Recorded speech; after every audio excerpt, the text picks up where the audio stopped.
everybody. Welcome to A Whole Mom. I am Lisa. And I'm Lonie. And A Whole Mom is dedicated to those of us who are coping with the everyday struggles of adulting, in addition to being somebody's whole mom. Whole mom. Right. Are we coping? Sort of. Neither one of us are licensed counselors or therapists in this realm. And we're just, regular single moms out here living our truth. Yeah. Being real. We're just us. Yeah, just being honest and hoping to create an environment where you will participate and be honest as well about your own experiences. So, with that being said, let's get into some of our experiences. Let's get into it, friend. It's been a while, guys. It's been a minute, a whole minute. So that just goes to show how much we have been coping or trying to cope with ourselves, our kids, our lives, what's going on in the world today. Yeah.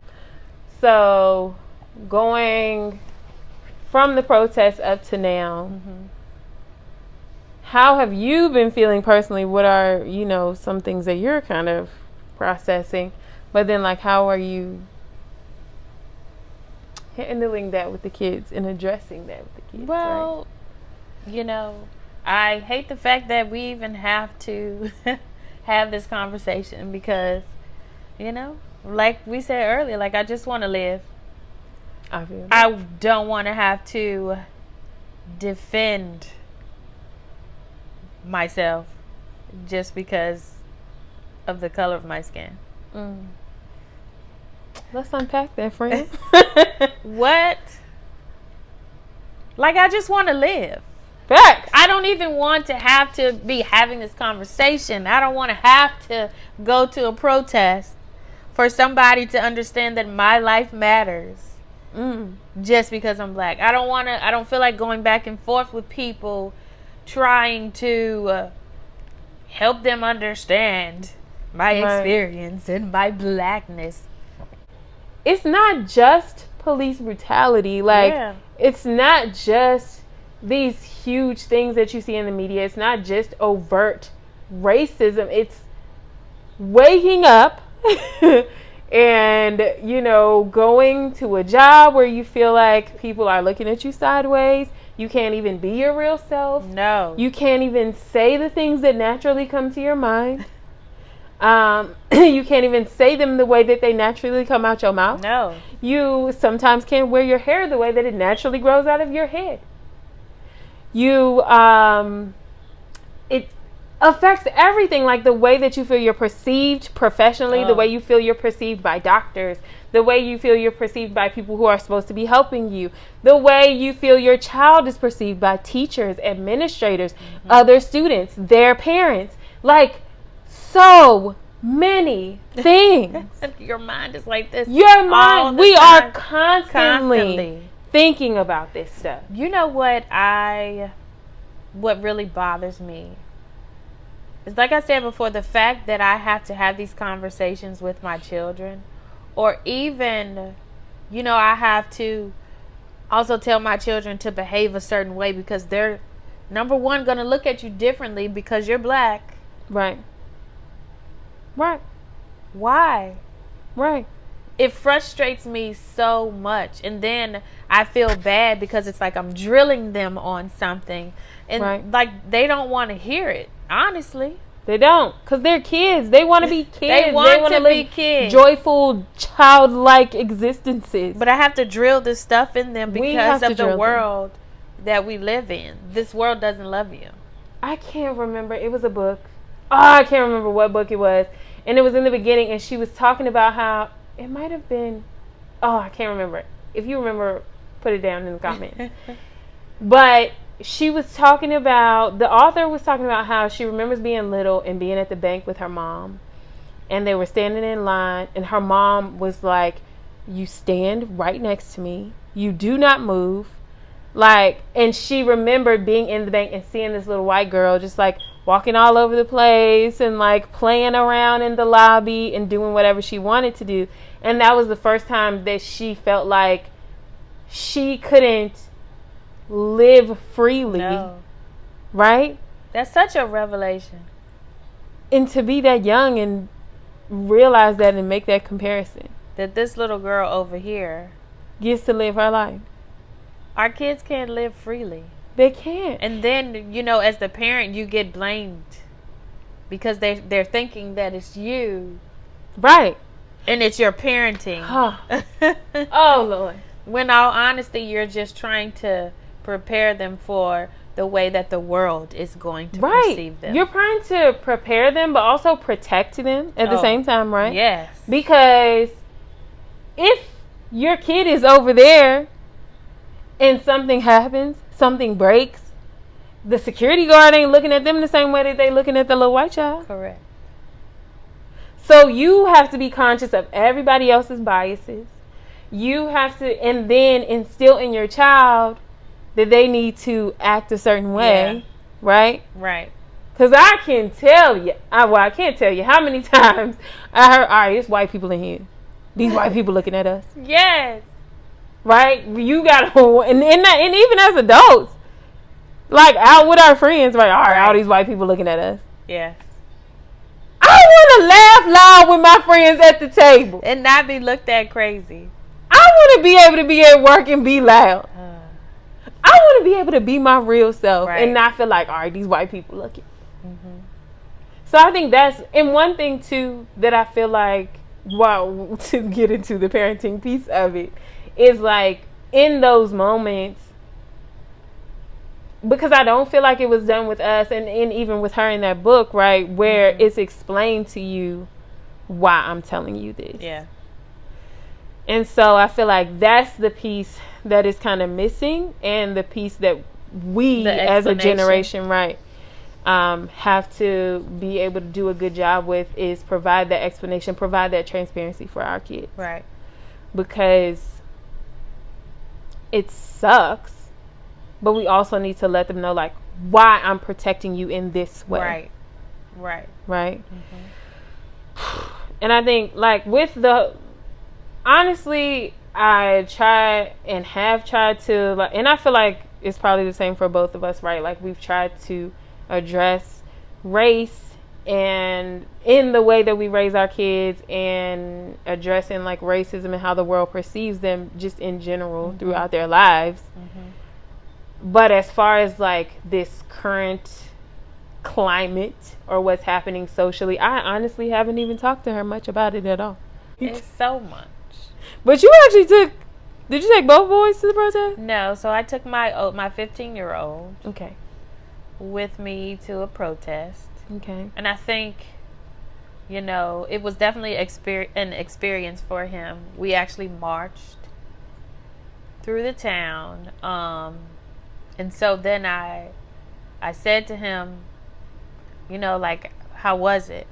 He was like, you know, like, it was okay. I was like, well, what about going to the march in D.C.? And he was like, what? So I could get shot? And that, I was speechless for a minute. I feel that, and I said, well, why do you think that, or why do you feel that way? And, you know, basically what he said to me was that, you know, he was on edge there, and he didn't trust it there. And he was like, you know, I don't trust people.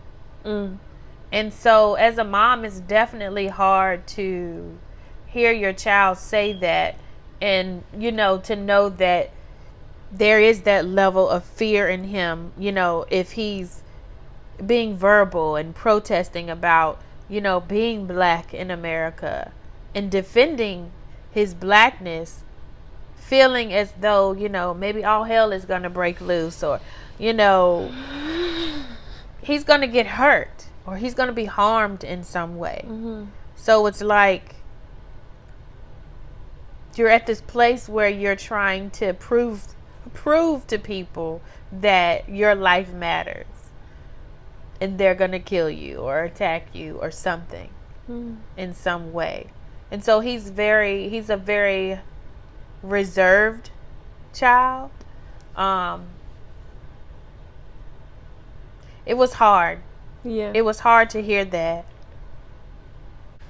So I have gone to a couple protests myself, but I did not take her. And I saw some kids at some of the protests that I went to, which I was just like, oh, that's really sweet. But no. You got to know and understand your child. Right. One, I just felt like I wasn't sure what was going to happen, how things were going to go. If things go left, I want to just be able to, run and go. And not traumatize your child. Not traumatize her, but also just not have to have that extra person that I'm trying to make sure is secure and safe. But I do understand the value in like taking your kids out there and giving them that experience. Right. And I took her to like a rally that happened to be on July 4th. And it was at the park. But it was just kind of like people standing around. It wasn't like a march or anything like that. Like a few people spoke. And she actually like wanted to go play on the playground while they were speaking and all that. So I didn't even get the full effect of it because she wanted to play. And I was like, well, black child joy is also a form of protest, clearly. So I was like, that's how we're going to do this. And also she was like miserable. Like after she played on the playground, because it was hot. Yeah. My child do not play the heat. And she was like, I'm bored. Unless like water is involved. Right. Only with water involved. And she was just over it at that point. Like toward the end, she was about to like blow her top. And I was like, we got to get up out of here. She's not built for this life. She's not about this. Because I think for her, like, she's still young. She's still trying to figure it out. So, but you I have think, to allow that. Yes. Because if you try to, like, force too much on your kid, they're just going to push back. Right. And that was what I didn't want. Like, I don't want those arenas, I don't want those experiences to be like a source of negativity for her. I don't want them to have negative associations. So that's also like allowing your child to be heard and, validating who they are and how they feel. Right. So, I mean, that's so important. Exactly. There are going to be more opportunities that arise where you're going to be able to have those conversations or include them in different things. So really knowing and understanding how your child may respond to certain things. And who they are. And that's so important. And I feel like that's honestly a theme probably for both of us throughout all of parenting. It's like constantly empathizing with your child, trying to figure out how it feels to be in their shoes in that moment and responding appropriately. And we shared a few things over the last few weeks on our social media, Whole Mom Show on Instagram and Facebook and YouTube and Gmail. But we did share some resources as far as like books and some visuals for things to talk about with kids, a couple articles. But that one article did say that like validating how your kids feel and recognizing like where they are is really important. And I'll link the article. But that's really important. And like understanding when they need to stop talking about it. Cause like you said, you don't feel like talking about it no more. You know what I'm saying? Like they feel the same way. It's a lot to be like, people are killing brown people. Yes. Because they're brown. Period. And to be like, I'm brown. Like, wait a second. I'm just going to walk outside and they're going to kill me? Right. That is something that my son would say. So, like, why? Giving them a minute to process that, recognizing when they're overwhelmed, and letting whatever feelings they have about it be okay. Right. And stop trying to sway your kids to feel the same way that you do. Facts. I think it's okay to like present information to them, and that's with anything for real. Like they're not necessarily going to feel the same way you do, but trying to present as much information to them as possible and help them to understand. Right. And one other thing that really stood out to me in the article, because the article was about anti-racism or how to be anti-racist, which was a new word for me, a new term, being anti-racist. And I feel like the idea of anti-racism encompassed something that I had been trying to articulate for so long, because somebody a few years ago asked me, and she's not white, but she's not black, she's a person of color, but she asked about, like, why is it bad to say that I don't see color?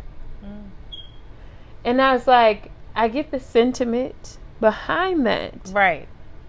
but to say that you don't see color is to ignoring, yes, all of this. Like, you don't live in some utopian society where you can just pretend that you don't see color. right. And I feel like the idea of anti-racism, of embracing the differences, of pointing out the differences, but also Not treating someone different right because of their difference. right, but acknowledging the landscape that we're in, right? Acknowledging larger society, Right. and how the world works. So I have a few examples. Yes. On inclusive parenting versus anti-racist parents. And so inclusive parents teach their kids that people matter more than skin color. Right. Anti-racist parents teach their kids that skin color deeply affects how people view us. So And that's real. Acknowledging. Right. Acknowledging racism, acknowledging the system, acknowledging the world that we're in. Because this is real. Right. And it's more like inclusive parenting is, like you said before, ignoring. Right. So making it like, And we I know. was like, it's not real.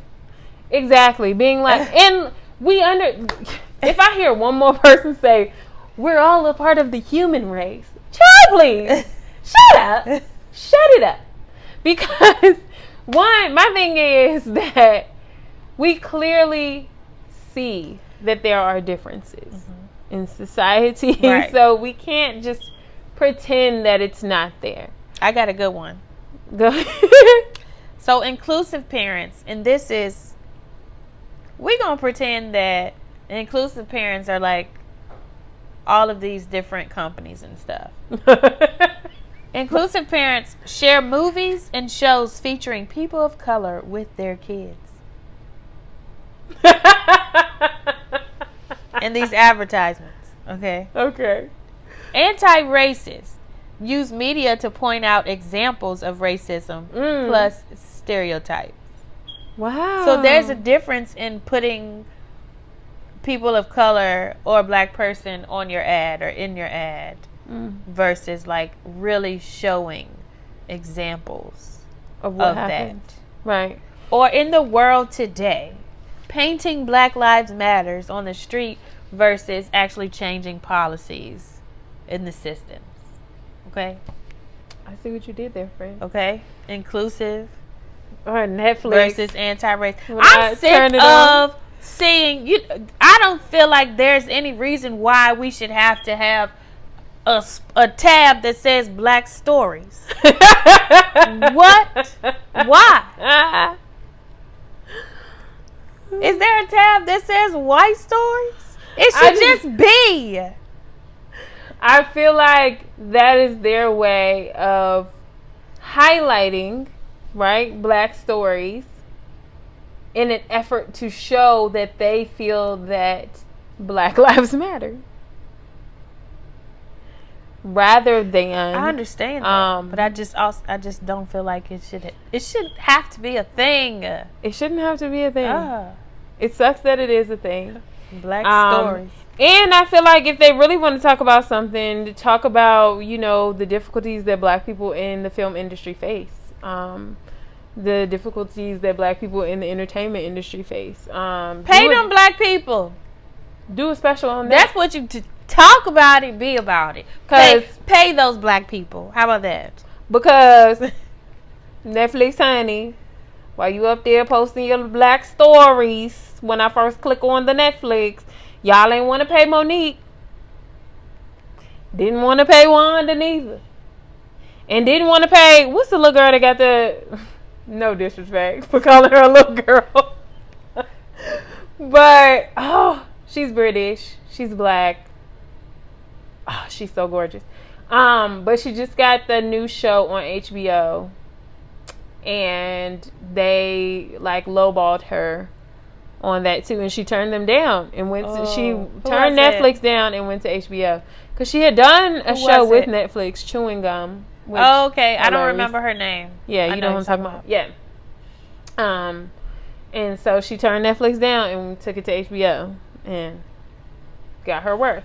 So I feel like you need to put your money where your mouth is and show up in those, which Netflix apparently decided to put some percentage of, their wealth into black banks, which, thank you. I guess you did eventually decide to put your money where your mouth is. But as far as y'all being this huge conglomerate, like all of these corporations, not to just harp on Netflix, but it's just easy to specifically talk about that. Put your money where your mouth is. You are this huge entertainment conglomerate. You have the ability to really pay these people what they're worth. So instead of, just highlighting all these random movies that you have, when you're coming out with these specials, when you're coming out with these originals, pay people what they're worth. Because that would really be supporting Black lives. That would really be supporting Black lives. The ones that are still alive. But yeah, I feel like the idea of inclusive parenting is like well intended. Right. But it's like they don't want to look at the ugly part. Exactly. Right? Like I can't watch. Right. It's not being fully honest about how the world really is. Right. It's just trying to like ignore that. And we don't have the luxury of doing that. Black people definitely don't have the luxury of doing that. So I've gotten the question, what can I do to support you so much? Or Did y'all see that arrow? What you can do is be anti-racist and teach your kids to be anti-racist. Educate yourself. Yeah, start with educating. Honestly, I've had to educate myself on things. Yes. I mean, because I'm, in this skin 24/7, but I don't have all the same experiences as everybody else. Right. I have access to privilege.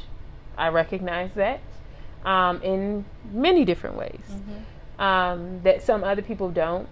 So I'm constantly learning and trying to check myself. Right. So that I can pass that on to my child. And it's not something that she has to unlearn, right, when she gets older, or that she has to, do all this research on her own. We're using those building blocks as she's growing. So there's nothing wrong with that. There's nothing wrong with y'all learning and then passing that knowledge on to your children, your family, your nieces, your nephews, your little cousins and whatnot. Teach everybody, honey. Everybody. A couple other points that I wanted to touch on. I have my little notes over here, y'all. Don't judge me. Oh, one important thing, which I feel like I've already seen diminishing, is keeping the conversation going.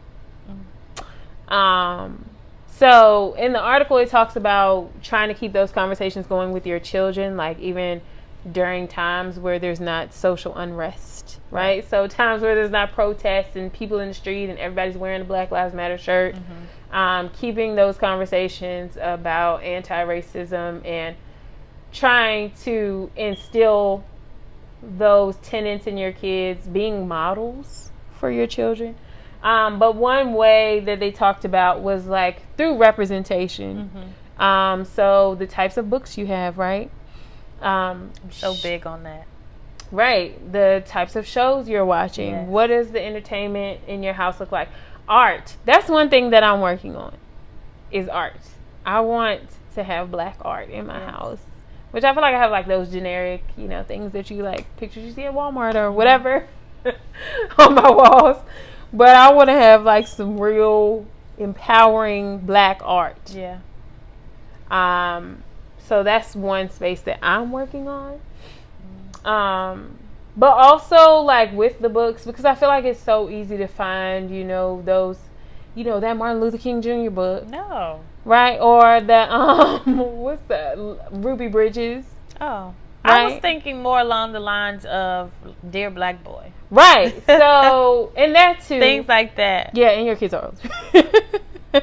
Well, Dear Black Boy, that's for like a younger age. Okay. But yeah, like things like that where it's not just about the civil rights movement or, where it just has a black character and it's just a fun kid story. Yeah. Right? Or just loving yourself regardless. So, if I can remember correctly, like, because I was talking about Dear Black Boy, that one is more so just because you're a little black boy doesn't mean that you have to play sports. That's the only thing. That's the only thing that you can do. Yeah. So really instilling those things. Right. And like I'm constantly seeing like those memes or whatever on social media where they're talking about, stop asking tall black kids, if they play basketball and things like that. Yes, he does, but he's also an honor roll student. Fact. In all advanced classes, Yeah. Why does that have to be the first thing? Yeah, I feel that. Or even like asking him, does he do the long jump or something? Like track related, maybe? Does it always have to be basketball and football? Maybe he want to play tennis. Maybe he's a swimmer. Club. Maybe he's an actor. Maybe he's a dancer. He could be anything he wants. Right. But I think representation is important. But that goes back to the whole idea of inclusivity versus, being anti-racist of, like, not just having the representation, but also having the conversations. And that goes for black people and people who are not black. I wanted to, like, also touch bases on, you mentioned art. And so I remember having a conversation with a friend one day.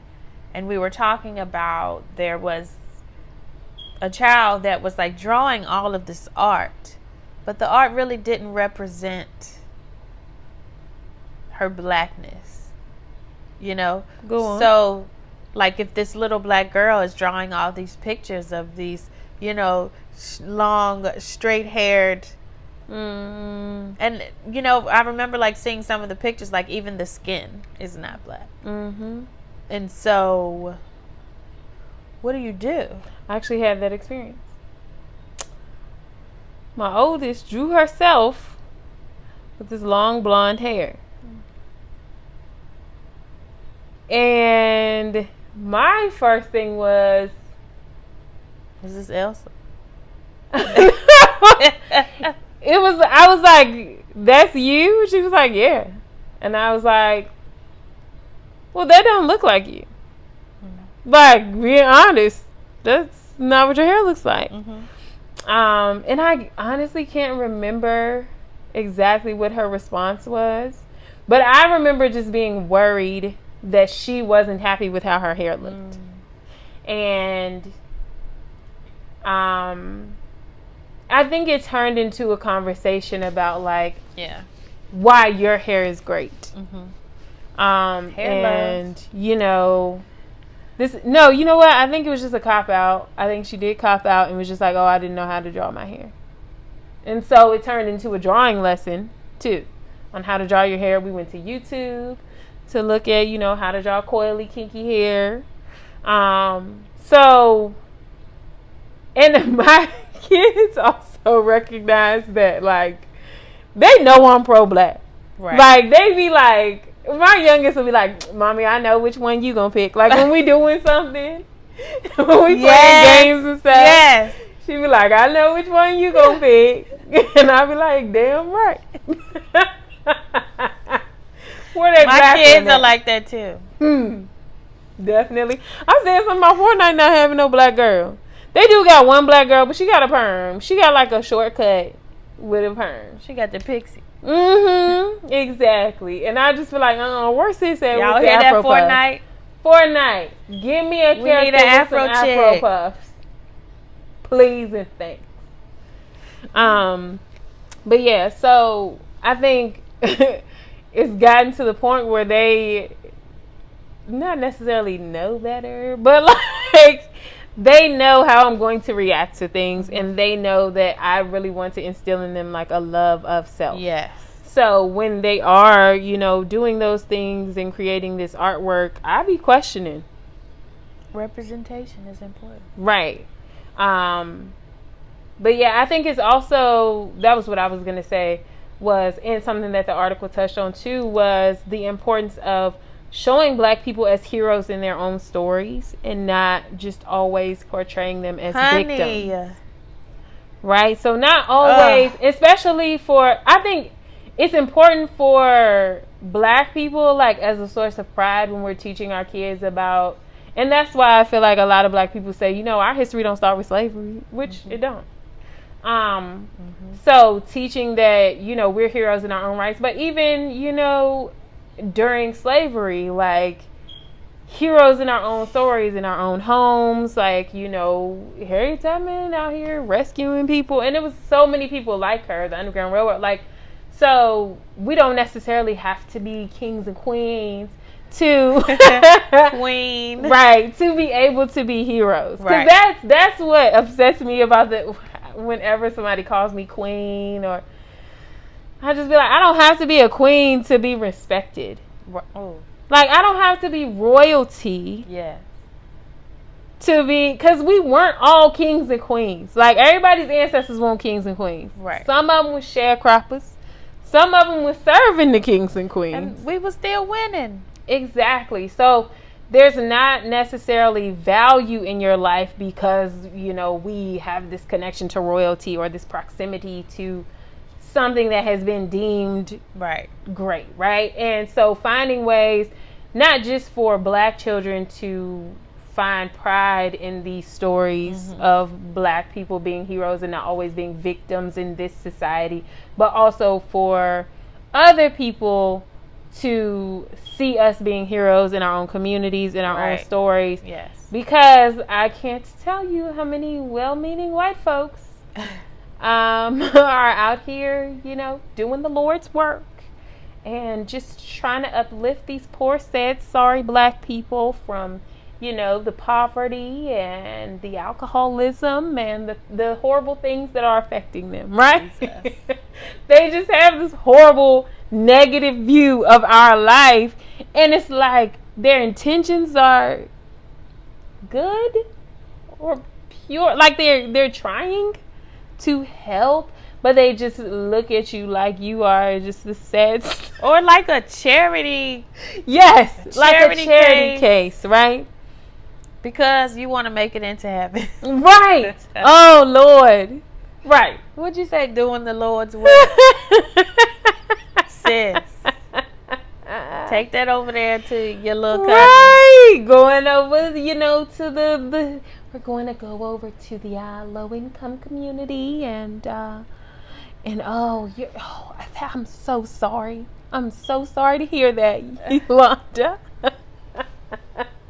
Like, shut and up. I finally look at them just like, I'm like, that's the worst, especially like working in the helping field and working with people like that. Cause I'm not finna walk up in your crib, sis, like, like, yes, I'm here to help. It's my job, but I'm not walking in looking at you like some sad charity case. Right. And it's because nobody wants to be treated that way. No. And you have to understand and recognize who and what you're dealing with. Exactly. And how to present yourself in a way that is helpful and not seen as condescending. Exactly. And patronizing. Yes, because people still have pride. We're still human. Right.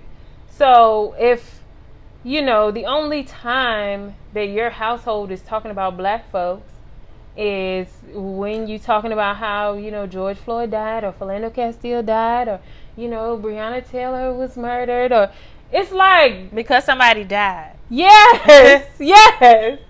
If that's the only time that you and your family are having conversations about Black people, then that has to change. Because that's saying that the life didn't really matter, the death did. Or the way in which that person died. Because you didn't care about this person while they still have breath in their bodies. Right. And I have a problem with that. That's real, friend. And it's just like painting our black existence, our black lives in this tragic light, right? When we know it's not tragic, it's lit, and y'all love it on TikTok. Like, right? You love it on TV.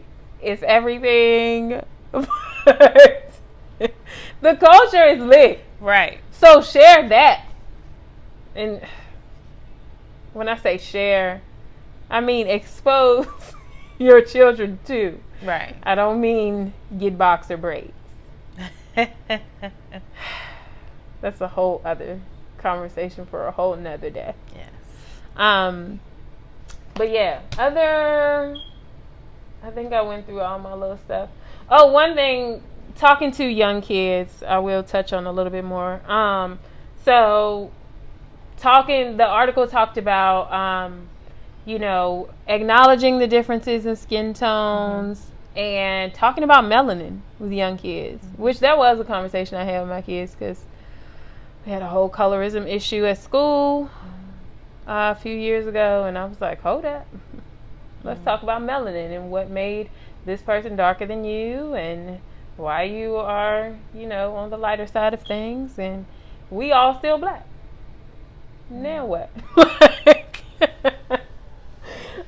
So discussing the idea of melanin, what that means, how it shows up in our bodies, our eye color, our skin color. And then describing the atrocities, specifically for young kids, describing the atrocities that black people face in terms of fairness. So talking about, how black people have been treated unfairly, and people of color too. But we talking about black people right now. And talking about that and recognizing that does not mean that, black people, because I feel like, and it really makes me so mad, so angry, when people are like, stop being a victim, because you don't want to recognize all of these things that have gone on and the fact that systems are still screwed up. Right. And so now, we're victims. We're playing the victim card, and yes. We want to just act like, well, it's me. And girl, you heard what I said at the beginning of the thing. What I be thinking about every day of my life when I wake up and operate in this world. Because you have to.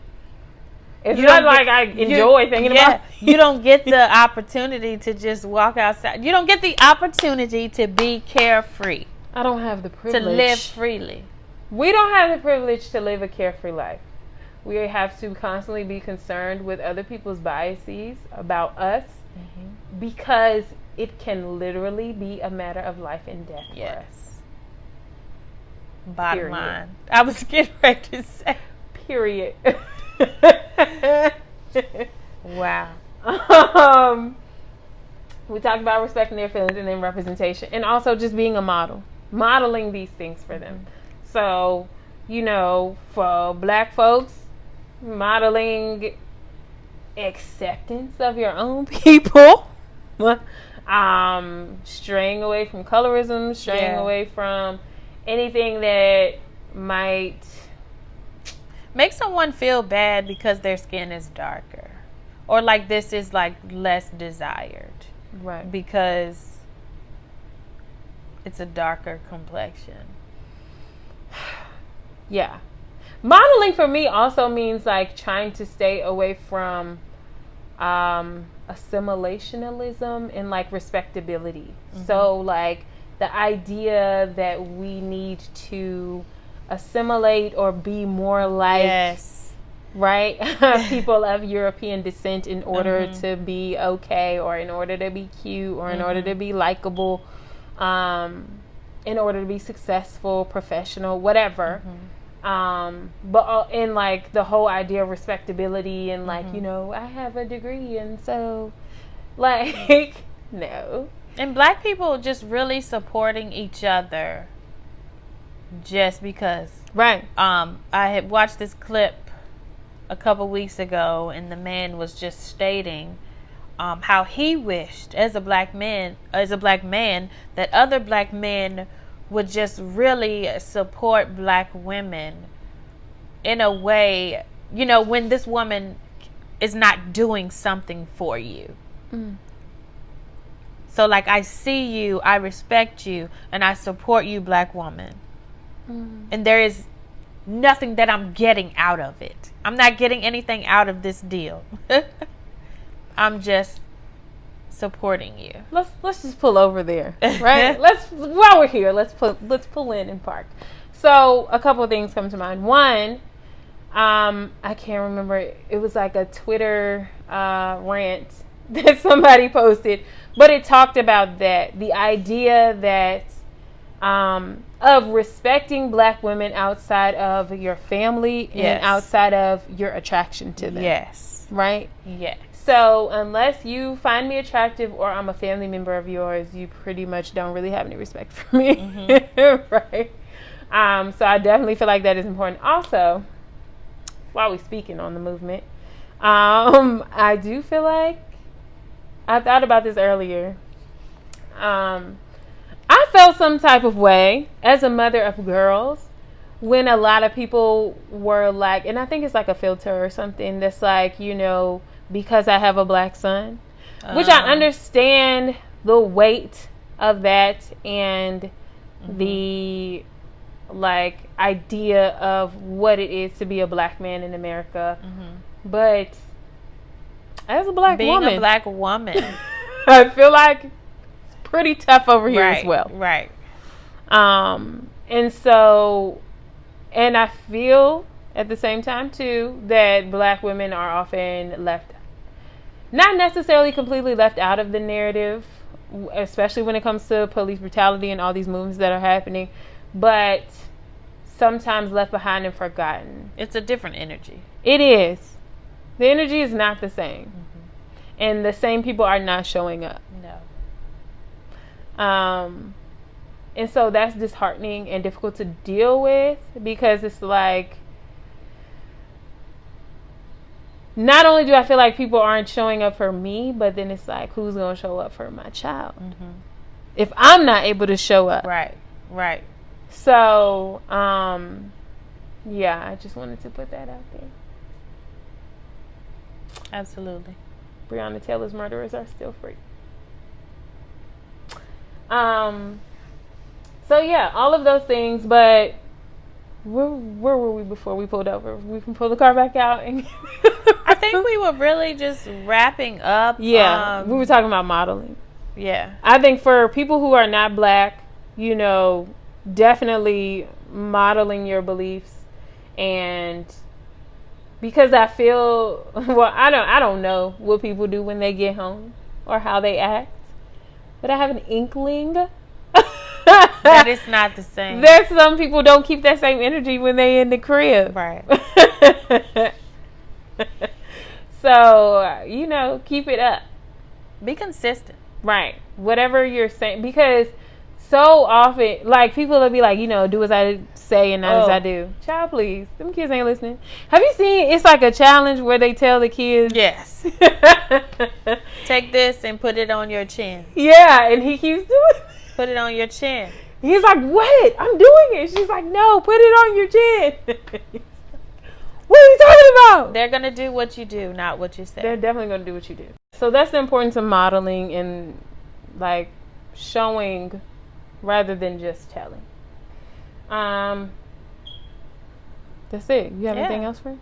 I don't. I think that's going to do it for us today, guys. We really enjoy... we thank you for listening in again. Shout out to our Instagram for Poppington. We have new followers. Hello. Welcome. We love you. Comment, share, all of that.